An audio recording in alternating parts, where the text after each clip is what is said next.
Good luck. Omnisport Breakfast with MKT and Kevin McCollum on Omnisport Africa.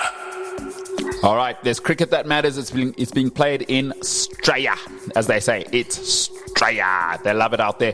They love their test cricket. They love when it matters. We've got an absolute stalwart, a legacy, a man from a legacy family, a great player in his own right, of course. Mr. HD Ackerman joins us from... Are you in Perth or where are you at the moment, HD?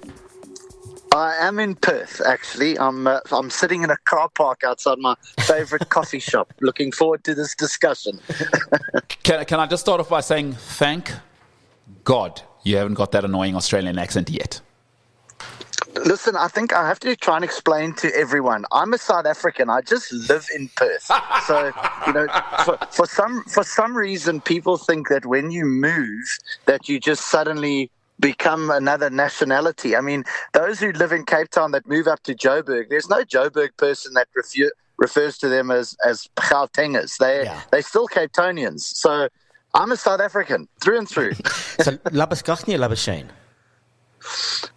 Well, he doesn't mind, actually. I've asked him. So when having a braai, and I have friends around, you see, I still call it a braai, nice. That we refer to him as Labuschagne, but when there's some Australian people that do venture into my neck of the woods, we then say Labuschagne, otherwise they get a bit lost. When in Rome. When in Rome, I get it.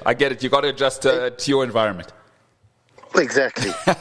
Actually, great to have you with us. Today was supposed to be that fifth day of the first test in Perth, but India absolutely humiliated Australia. Your take on the Australian performance before we get into the Indians and their performance? I think really poor performance. There's been a lot of criticism over here for how they prepared in the lead up to the test matches. You know, a lot of them made themselves unavailable for the ODIs that were played against Pakistan a couple of weeks ago. And believe it or not, one of the reasons was, and if we look at the Australian cricket captain, he said he didn't want to fly from Sydney to Perth, which is about a 5-hour flight. And they would fly front of the bus, we know that. But he didn't want to fly from Sydney to Perth, play the game, and then have to fly back to Sydney to see his family, and then fly back to Perth to play the test match because, of the duration of the flight and the effect it might have on their body, which many here, including those great players of the 90s and the early 2000s, thought that was absolutely ridiculous. So I don't think, along with many others, that their preparation for this test match was particularly good. Whereas on the other hand, India got here nice and early. It was quite clandestine. They covered up the net region at the Wacker in black cloth so that no one could actually watch what was going on. And they've got thousands and thousands of supporters that actually live here in Perth. I mean, everyone knows Australia is a country of immigrants, really. There's not enough Australians to sustain Australia from an economic point of view. So they rely heavily on people from South Africa and England and India and Bangladesh. So, this Australian cricket side might look very different in about 25 years' time. Yeah, I got you. I see exactly what you're saying. I mean, we've already got Labuschagne in there, so we're well on our way. But I think you touched on something really important there that really has ground my gears over the last few years. And with it being whatever it is, however we got here in terms of only 3 nations really being able to play economically, sustainably play Test cricket, here's my thing. If we're going to play cricket that matters, and I don't want us to be old guys that just go, back in our day. But it's clear when Test cricket comes around, I was looking around the Optus Stadium. That wasn't just people like you, myself, and Kevin. It wasn't just a bunch of old men like us three. It was families. It was young, jovial guys and girls. They were out there having a good time in all their minion costumes and all of that. You cannot tell me, when I see a demographic like that every time it happens in Australia, that Test cricket is an old man's game. HD, people aren't preparing for these things properly, and it costs Australia. Why is that? Why aren't we taking Test cricket seriously anymore? Yeah, it's a great question, and it might actually lie at the very hands of the players themselves, with the fact that they're no longer wanting to sign contracts with their nations because it sort of keeps them under the control of their local boards, and they want to sort of have their careers in their own hands by going to play in some of these lucrative T20 tournaments around the world. I mean, Test cricket is extremely popular here in Australia, and when a side tours here, it's big news. It's not on the back page; it's on the front page. They're very proud cricketing nation. The Australian cricket captain is a significant figure in Australia, and we know that we only have to look at what Siya Kolisi is in South Africa as far as rugby goes. But the Australian cricket captain is a significant figure. Many people would have looked at Optus Stadium and thought, oh, wow, we can see why Test cricket's struggling because not all the seats are full. Well, that's a 65,000-seater stadium. There was 30,000 people on day one. There was 32,000 people on day two. So as you rightly mentioned, there's a lot of people that are still going to the stadiums to watch the cricket. And that's not the millions that are watching on TV. And there are millions that are watching it on television because TV is such a great product at the moment. And I think that's also something that stadiums need to be very careful of, is that TV is offering such a great product. Let's make sure that we offer those that come to our stadiums a great product as well. And I think whether we like it or not, America have been the leaders in that when it comes to the stadium experience. Former SA great, and of course, if you're from Cape Town, an absolute legend for the Cobras and the Western Province. HD Ackerman. He played his best cricket at the Wanderers. No, listen, Joburg, let's be honest, Johannesburg brings the best out of everyone. I didn't want to have to say that. I know he's the son of the Western Cape soil. HD Ackerman joining us. What you got for HD, Kev? So this pitch, we talk about entertainment. This pitch, someone joked that the Christmas elves had come in and dropped a different pitch in for India for the second innings. I mean, pitches changed during a match, but this pitch changed extraordinarily. Was it just bad Australian batting, good Indian batting? Bad Australian bowling, rather. I mean, did it make this performance? I loved it. I thought it was very entertaining. But did it show how bad Australia are at the moment?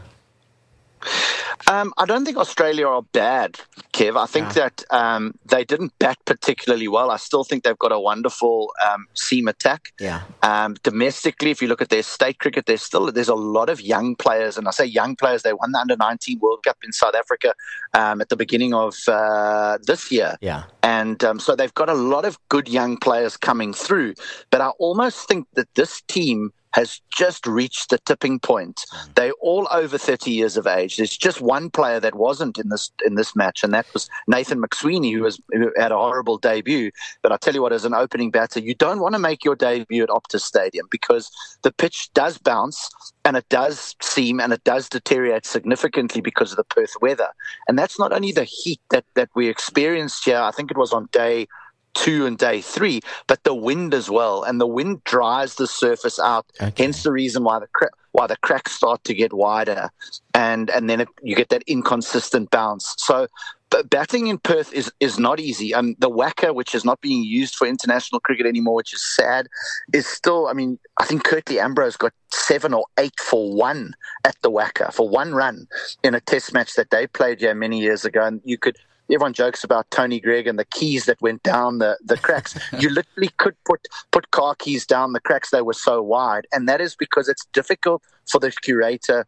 You're not allowed to keep moisture in the surface as the Test match progresses. A pitch is meant to deteriorate. But because of the weather here in Perth, and I talk about the heat, and the high winds and the dry winds, that moisture goes out the surface. And so it actually does become tougher to bat on day 4 and day 5. India played great in their second innings. Australia missed a trick in their first innings. If they'd have just batted well on the close of up to the close of play on day 1, I think we could have seen a different result, but they didn't. They batted terribly, and then India capitalized. And listen, a man who helped them absolutely drive the nail, that final nail into the coffin, was Virat Kohli, who cricket owes him absolutely nothing. I think it's given him a life he could never have imagined. But I think it was nice for particularly Indian fans. If you're an Australian, it's probably tough for them to see that their king, they call him King Kohli, is still around. Do you think he's still got some cricket left in him, or do you think this is the last time we see him in Australia, and is this sort of the dying light of a great career? That's a great question. It would just be my opinion. And in my opinion, it's probably the last time we're going to see him in Australia in a Test match, because it'll be a while till they come around here again. I certainly don't think he's done. He answered his critics. He's a wonderful player to watch. I mean, when you it doesn't matter whether you're a supporter of India or Australia. If you're a supporter of cricket, you've got to love watching Virat Kohli bat. He's so easy on the eye. He makes things look so simple. But he was struggling for runs, and I think he came in the perfect position. I mean, Rahul batted brilliant. Jaswal, who is such an incredible talent, they laid the foundation. When Kohli walked to the wicket, there wasn't that added pressure of being in bad form that was there for him. So he went in the perfect situation. He's still a quality player. He's got a great record here in Australia, so don't be surprised if he gets another triple-figured score at some stage in this series. Although I don't think this series is done. I think the Australian bowling attack will still have their say as the series progresses. Yeah, I mean, I quickly want to talk about this because Kev and I were talking yesterday about India's ability now to tour. There was a sort of, back in our day, in those 90s, noughties, it's almost, you knew the subcontinental teams would come and you'd wash them up here in South Africa because anything with a blade of grass, forget about green tops, you didn't even need to prepare those. If it bounced above shin height, you knew the guys from the subcontinent couldn't do it. But now it's a different story because in 18 and 19, India kind of showed, okay, we are real now. Our fitness standards, of course, what Gary Kirsten did for their professionalism and everything that's carried on. Isn't it awesome to see how good India are now in Australia and giving us a proper series? I don't know how awesome it is, fellas, to be honest. As a cricket fan, not as an Australian. As a South African, as a cricket fan, it is. I mean, I think it is great to see that the subcontinent sides can now go to countries like England, South Africa, Australia, New Zealand, and not only hold their own, but actually deliver knockout punches. India are fortunate enough; they've got massive financial backing, and therefore they've focused so much on their number one game, the game which is like another religion there. You think of the MRF Fast Bowling Academy, which Dennis Lilly ran for a number of years. Then Glenn McGrath. These are people from Australia that ran fast bowling academies in India. Yeah. India now don't have one quality fast bowler. They've got a battery of fast bowlers. And in order to win test matches, you can't just have one fast bowler. You think of the days of Donald, Pollock, Klusner, all in one attack. That's what India now have. They've got an attack that can win away from home. Whereas many years ago they just had one seamer and then two or three spinners that would then bowl you out at home, but those same spinners couldn't do it away from home. I mean, I know we'll get to Sri Lanka, but many people are worried about the Sri Lankan spinners coming to South Africa. It was Vishwa Fernando who bowled South Africa out in 2019. That's a seamer. So these subcontinent teams now are producing quality seam attacks. Bangladesh, another one, not reliant on their spin. They've got some really good seamers. Alan Donald was there for a number of years as their bowling coach. Now Andre Adams from New Zealand. So they've just got very, very smart and they've caught up. Whereas maybe the rest of the world has just fallen behind. And the IPL is one of the greatest coups of all time, gentlemen, if I could say that. In that, what they did is they put all their young players in dressing rooms with former greats from around the world. And these young players just sapped up the knowledge. It's brilliant. They've got the finest cricketing school in the world for their young players. There's a 13-year-old that's just been signed for the IPL. Yeah, granted, it wasn't a lot of money, about £100,000 I'm joking. Yeah. For a 13-year-old. Yeah, so, it's nothing. Pocket change. Imagine that as pocket money. Yeah, and that little guy, he's not going to play, but he's going to sit in a dressing room. He's already got an under 1900 against Australia, funnily enough, as a 13-year-old. So he's going to learn from the very best, and he'll probably take it out on South Africa or Australia in about 6 or 7 years' time. Oh, goodness. That absolutely terrifies me. You know what? I'm going to give you 60 seconds to enjoy your coffee in the car park there so that people... And we'll be back with you in 60 seconds. Former South African great, Mr. H.D. Ackerman, who's with us. We're talking all things cricket. We'll come back. We'll keep talking about Australia, and then we want to talk some Sri Lanka and find out exactly what the great man is up to. Omnisport Breakfast, 60 seconds. Sport Breakfast with MKT and Kevin McCollum on Omnisport Africa. All right, we've still got HT Ackerman with us. Kev, what you got for the great man? He's sitting in Perth in a car park. So we need to talk about Steve Smith. Sorry, I can't believe you're in a car park. It's brilliant. I mean, there's probably people walking past going, what in the name of... He's a professional. He's committed to the task. He made a promise. He's delivered. Okay, we need to talk about Steve This Smith. is the thing people do here. Okay, we need to talk about Steve Smith. He's always had a mediocre record batting last year. 70% of his career runs come in the team's first innings. I mean, he was out for 17. Is he a flat track bully, or am I just being a bit harsh on him? Yeah, I think that's a little bit harsh. I mean, we only have to look at his record for a number of years, and I mean his performances in England when others actually struggled a little bit. Yeah, I think that's a little bit harsh to call him a flat track bully, Kev. But I do think that I said a little bit earlier. I think this Australian side, Usman Khawaja, Steve Smith, I think they've just gone over the peak. They may pull a performance out the bag somewhere along the series, but I'd be a little bit concerned if I was the Australian selectors with the Ashes a year away. Here in Australia, another 5 test match series while South Africa just played 2. Ridiculous, but anyway. Yeah, I'd be a little bit concerned if I was Australia because I think they've just gone over that peak. And I think the real skill of selectors is trying to integrate a young player, 1 or 2 young players into a side before that happens. And I think Australia had that back in 2000 and something, I think it was, where 5 of their main players retired at the same time. We think of Langer, Hayden, the late great Shane Warne, Gilchrist. They all retired at the same time. And Australia were not the same for a while. We think of players like Ed Cowan playing, just to name one. And I think Australia might go through a similar period when this lot retire and they wait for their next crop of young players who are coming. I promise you they're coming, but they might not quite be ready yet. Yeah, they're like the Manchester City at the moment, old and looking and creaking at the edges. We're not talking football. No. H is a United fan. No, I'm aware of this. I'm fully aware of his allegiances. I didn't sit in a car park to talk football. So England have started doing this. So they've just given Jacob Bethel his test debut at number 3. He hasn't scored a first-class 100. He's going to be playing at number 3 against New Zealand in a test match. Is that brave? Is it foolish? Is it what you need to do now?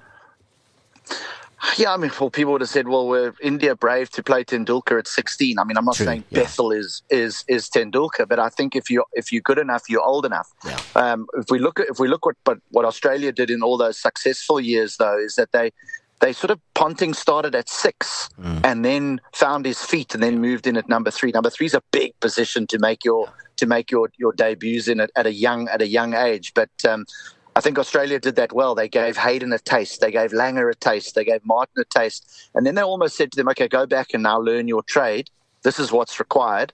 They went and scored heavily, not only in state cricket here in Australia, but they scored heavily in county cricket as overseas professionals, which is another great school for us, for young overseas players.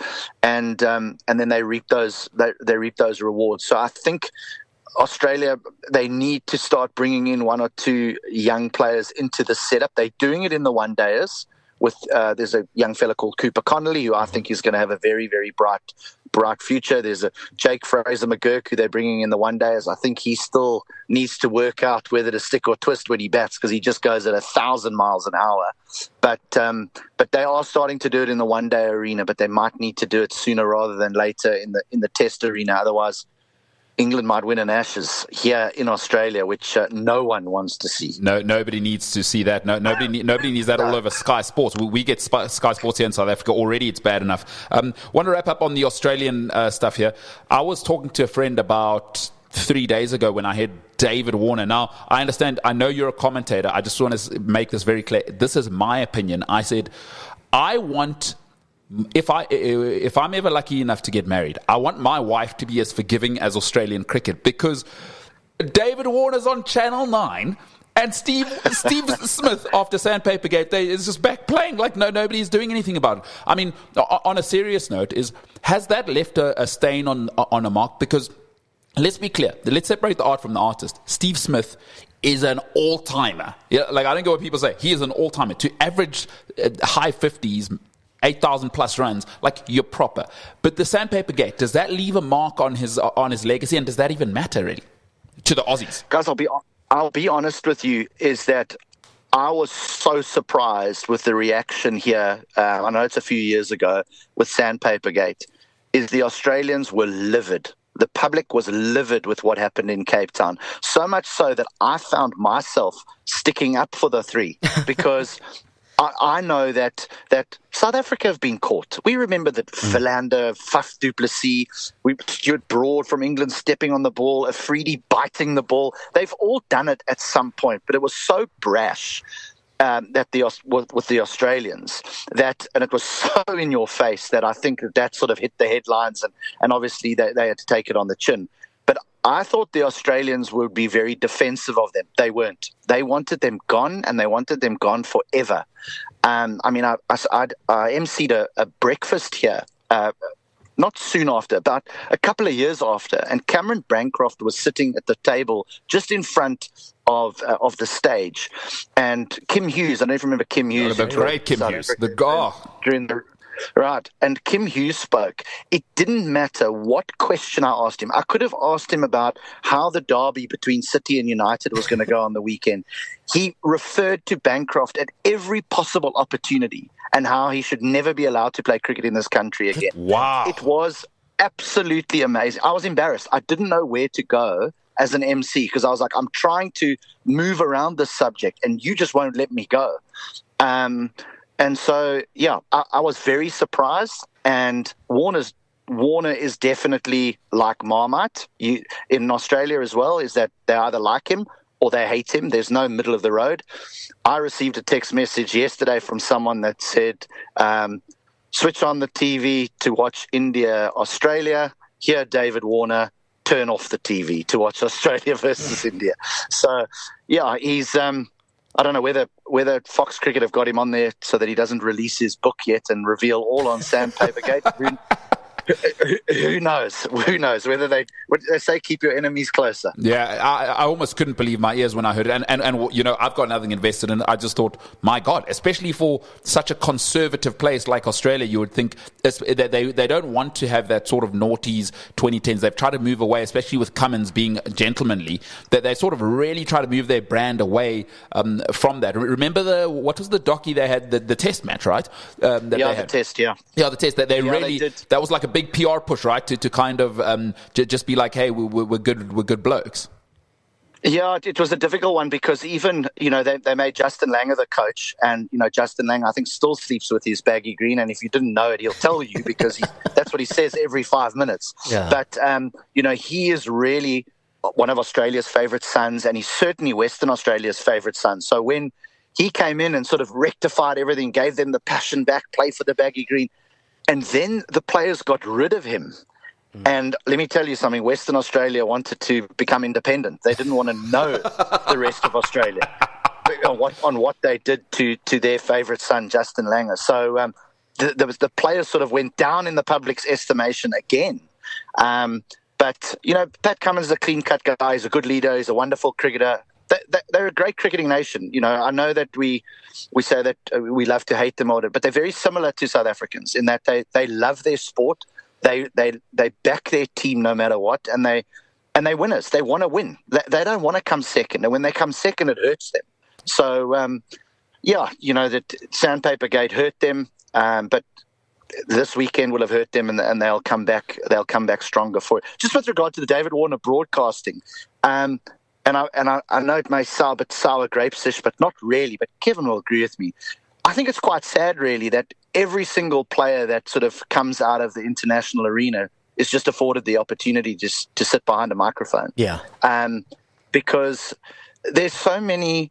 We think of the great broadcasters, and we go back to Peter Ellis in golf, Bill McLaren in rugby, and I mean, I think Matthew Pearce is an incredible broadcaster, and I'm very worried that sport is going the wrong way when it comes to broadcasting. It still has a duty to the public, and what worries me is that the public have become so infatuated with big names that they've forgotten about the people that paint the best pictures for you. I could not agree. On television. Actually, I can't. So I don't watch football commentary anymore. For football is the love of my life. I still identify as a failed footballer. I don't watch football commentary anymore because you're not articulate. Like, I cannot stand stand the fact that Steve McManaman is allowed to be behind a microphone in football. And you should be articulate. Oratory is a skill. It is a very different skill. So listen, you've opened up a wound there. That you've opened Pandora's box. But we got to finish up here because we'll chat again.